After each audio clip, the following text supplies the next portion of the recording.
স্বামীজির মৃত্যুর সময় স্বামীজি যখন রামকৃষ্ণ লোকে বিলীন হয়ে যান 1902 খ্রিস্টাব্দ, তো তার ঠিক পরে পরেই অর্থাৎ 1905 1906 আমরা দেখতে পারি বাংলায় অগ্নিযুগের সৃষ্টি হয়।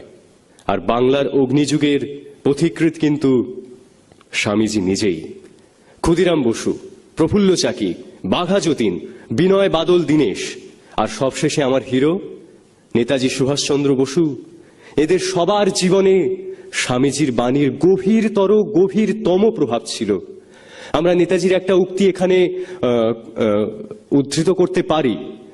নেতাজি এক জায়গায় লিখছেন যে আমাদের ছাত্র সমাজে তখনকার সময় রামকৃষ্ণ বিবেকানন্দ সাহিত্যের অত্যধিক প্রচলন ছিল। আজ নাকি সেই ছাত্র সমাজে তার প্রচলনই নাই। ইহা কি সত্যি?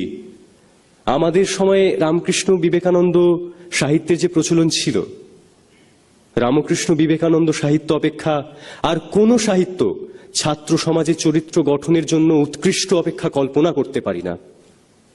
আজ আমাদের সময় এসেছে স্বামীজির ধ্বজাকে নিজেদের সামনে বহন করার।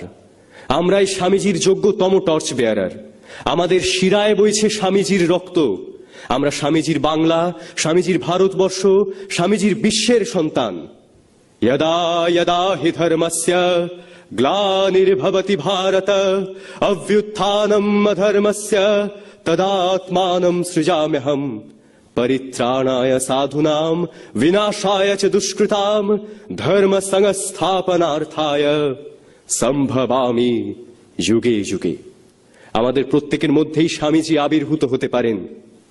যুগে যুগে যখন অন্ধকার তমসা এই গোটা পৃথিবীকে গ্রাস করেছে, তখন স্বামীজির মতো উজ্জ্বল যুগ পুরুষগণ আমাদেরকে পথ দেখিয়েছেন।